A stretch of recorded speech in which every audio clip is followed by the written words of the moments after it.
एक परिवार रहता था जिसमें जिशान और उसकी माँ बहुत खुशी से जीवन व्यतीत करते थे। जिशान ऑटो चलाता था। उससे जो भी कमाई होती थी माँ बेटे खुशी खुशी उस पैसे से गुजारा कर लेते थे। एक दिन उनकी मौसी जिशान के घर आई। उसने जिशान की माँ से जिशान की शादी के बारे में बात की, जिसे सुनकर माँ बहुत खुश हुई। अब जिशान के लिए एक अच्छी लड़की की तलाश शुरू हो जाती है। कुछ ही दिनों में जिशान की मौसी को रेशमा नाम की एक लड़की मिलती है जो दिखने में बहुत खूबसूरत थी। जिशान को भी रेशमा बहुत पसंद आई और दोनों ने शादी कर ली।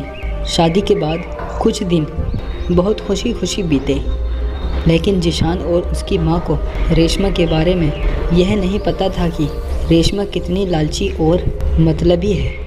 रेशमा ने शादी के कुछ दिनों बाद ही अपने रंग दिखाना शुरू कर दिया। वह महीने में कई बार पार्टी में जाती। जब रेशमा के नए गहने और कपड़े ख़त्म हो जाते तब रेशमा अपने पति की कमाई से नए कपड़े और गहने ले आती। इससे जिशान के घर में झगड़ा शुरू हो गया। कई बार ऐसा होता था कि महीने का राशन लाने के लिए जो भी पैसे होते थे उन पैसों से रेशमा अपने लिए कपड़े और गहने खरीद लेती थी। अपने नए कपड़े और गहने खरीदने में इतना पैसा बर्बाद करने का क्या फ़ायदा हो रहा है? आपको सोचना चाहिए कि आपके पति की इतनी कमाई नहीं है कि आप एक नए आभूषण खरीद कर खर्च कर सकें। तुम हमेशा मुझसे कहते रहते हो, कभी भी तुम ज़्यादा कमाने के बारे में नहीं सोचते। यदि तुम ज़्यादा ऑटो चलाओगे तो तुम ज़्यादा कमाई करोगे, जिससे कि मैं और ज़्यादा गहने और कपड़े खरीद सकूं। रेशमा अपनी सास के पास जाती है और कहती है, माँ जी, जो गहने आपके पास हैं मुझे दे दो, मैं इसे पहनकर पार्टी में जा रही हूँ।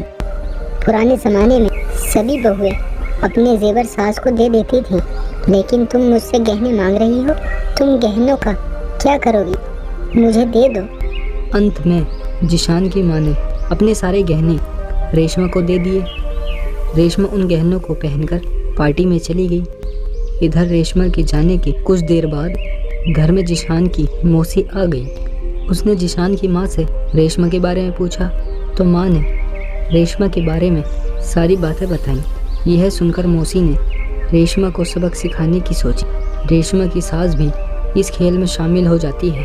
उनकी मौसी घर का सारा राशन और सामान अपने घर ले गई और थोड़ी देर में अपने सारे गहने और नए कपड़े ले आई। गहने और कपड़े लाकर उन चीज़ों को घर की अलमारी में और कुछ को रसोई घर में रख दिया और अपने घर जाने लगी। जाते समय रेशमा की सास से कहा, जब रेशमा घर आएगी तो यह जेवर देखकर वह तुमसे कुछ बोलेगी, तुम उसका अच्छे से जवाब देना। उसके कुछ ही समय के बाद रेशमा पार्टी से घर आती है और अपनी अलमारी में सभी नए गहने देखकर बहुत खुश हो जाती है। जब रेशमा रसोई में खाना बनाने के लिए जाती है, फिर से राशन के डिब्बे में नए गहने मिले, जिसे पाके रेशमा बहुत ही खुश हो जाती है। उसकी खुशी का कोई ठिकाना नहीं रहता। लेकिन वह रेशमा ने किचन में राशन की तलाश की तो उसे कुछ नहीं मिलता है, जिससे वह परेशान हो जाती है और अपनी सास के पास जाकर उससे पूछती है, माँ जी, किचन का राशन कहाँ गया? तब सास ने कहा, बहू, आपको गहने और कपड़ों की ज़्यादा ज़रूरत है, इसलिए आज मैंने घर का सारा राशन और सामान बेच दिया है आपके लिए नए गहने और कपड़े खरीदने के लिए। अब आप इसे पहन सकती हैं और पार्टी में जा सकती हैं। ठीक है, मगर खाने हुए बिना गहनों और कपड़ों का क्या फ़ायदा? अब खाना खाने की क्या ज़रूरत है? तुम्हें अपनी सबसे प्यारी चीज़ मिल गई है ना, तुम्हें इसमें खुशी नहीं हुई? यह सुनकर रेशमा को अपनी हरकत पर पछतावा होने लगा। तभी जिशान की मौसी भी आ जाती है। यह सब मैंने आपको समझाने के लिए किया है कि केवल नए कपड़े और गहनों की ज़रूरत नहीं है, इसके अलावा दुनिया में भी बहुत कुछ होता है। और अगर आपको नए गहने और कपड़े पहनने का इतना शौक है तो आप खुद क्यों नहीं कमाते और उस पैसे से ही अपनी ज़रूरतों को पूरा क्यों नहीं करती?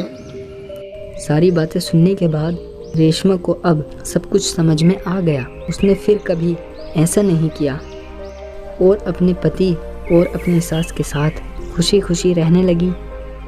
तो दोस्तों, ये कहानी आपको कैसी लगी अपने कमेंट द्वारा हमें ज़रूर बताएं।